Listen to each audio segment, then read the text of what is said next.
Okay, so we're going to get started. My name is Ramji Srinivasan. I'm co-founder and CEO of Teiko, and our mission is to make cytometry simple for clinical trials. And today we're going to talk about our 25 marker spectral flow validation on fixed whole blood. Specifically, we're going to cover intra-run, intra-run reproducibility performance. This is a major hot topic for drug developers, and we'll see why. So let's talk about the problem that drug developers face. And in short, it's a challenge of which sample or specimen to collect on trial. So for drug developers, when collecting blood for immunophenotyping, a lot of times people have turned to PBMCs or peripheral blood mononuclear cells. The issue with these is they're very expensive to collect. They require specialized equipment. They miss granulocytes, which have a key impact on the immune system. And the viability is all over the place, anywhere from 13% to sometimes you get great viability, but that varies from collection to collection. The other alternative is live specimens, which have a 10 to 20% failure rate. So imagine if you're paying for 100 specimens and 10 to 20% don't even get a readout on the instrument. As a result, people have tried to get fixed samples to work, and with fixed samples, you can snapshot the cells in place. The challenge is fixation isn't yet optimized for high dimensional cytometry. And that's what we set out to do with our TokuKit, and we're going to talk a little bit about that.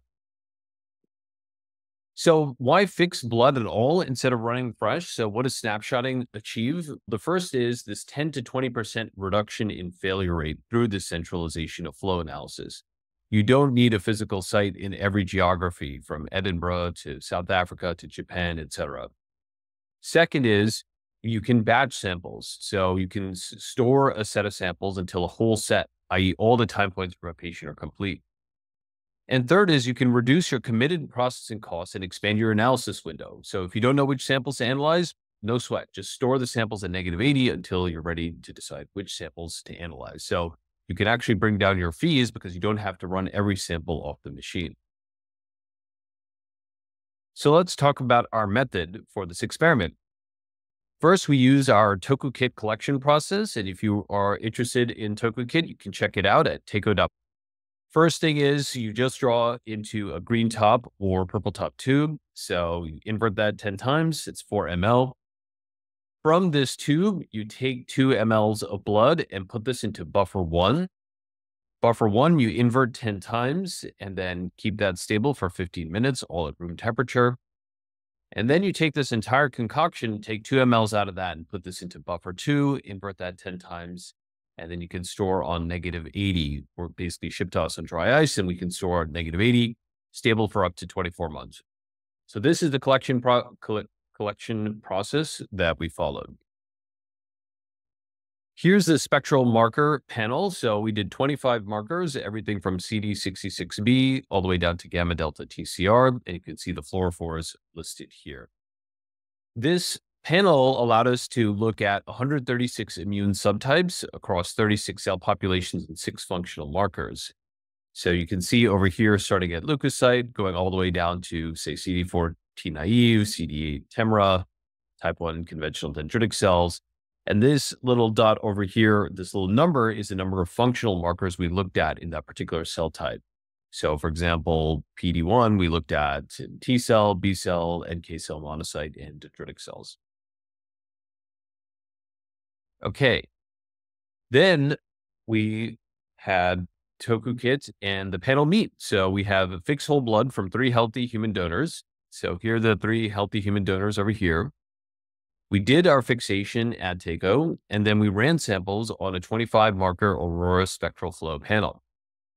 So for each blood specimen, we had a 25 marker immune cell panel that we just talked about. We started at CD3 all the way down to CD56. And then you can see the rows here are all the cells that we acquired. So hundreds of thousands of individual rows here. And now you got this massive matrix, 25 by 1.4 million. And you got an individual data point in each one of these cells of the matrix. So the drug developer's question is, how reproducible is this thing? That is, if you measure this million point matrix each time, are you going to see approximately the same thing each time? And you can imagine if you step on a weight scale and one day you're 50 pounds, next day you're 100 pounds, next day you're 200 pounds, that's not a very reliable weight scale. So the drug developer's task is to figure out, are tests like ours reliable for measuring immune cell activation during their drug treatment? So let's go into some of the reproducibility tests that we administered. In our validation plan, we had two measures, intra-run precision and inter-run precision. So intra-run, same sample, same run. Inter-run, same sample, different run.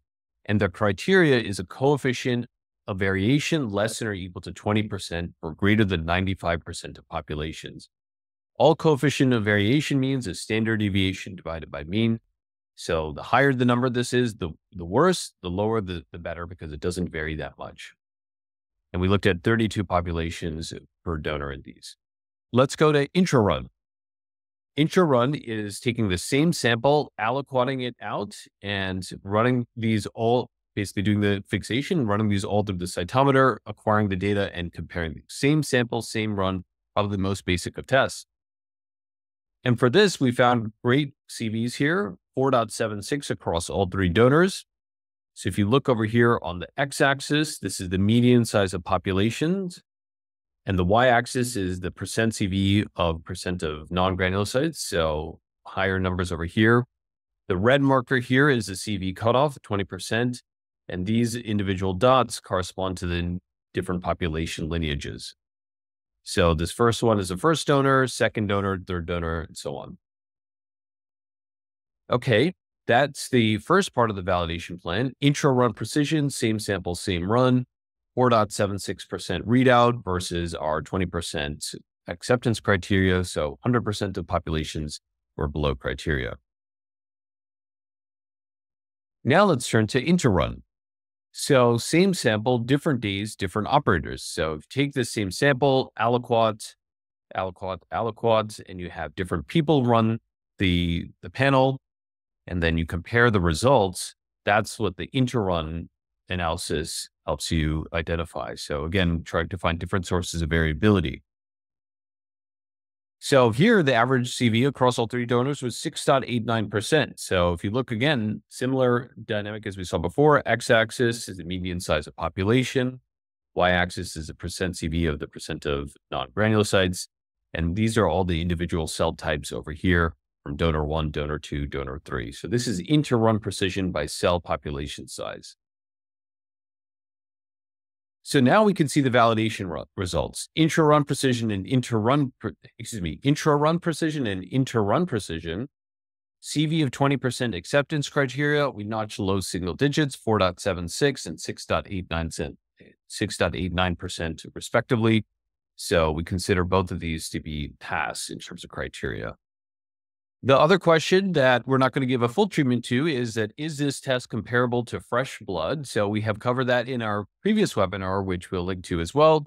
We found a great correlation, 0.97% between live and fixed sample processing.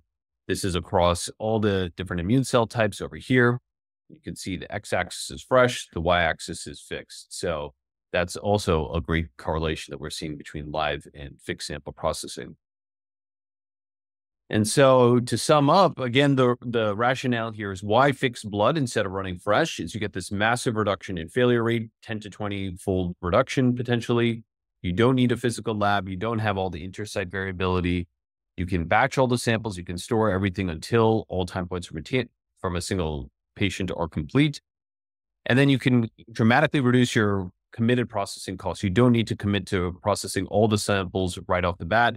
If your analysis plan, you want to look at a subset of samples, you can do those. You can store at -80 for 24 months until you're ready to decide which samples to analyze. So hopefully this was educational and helped you understand some of the details behind our inter and intra-run comparisons on fixed blood in Spectral Flow. And if you've got any questions, feel free to ping us or contact us on teiko.bio.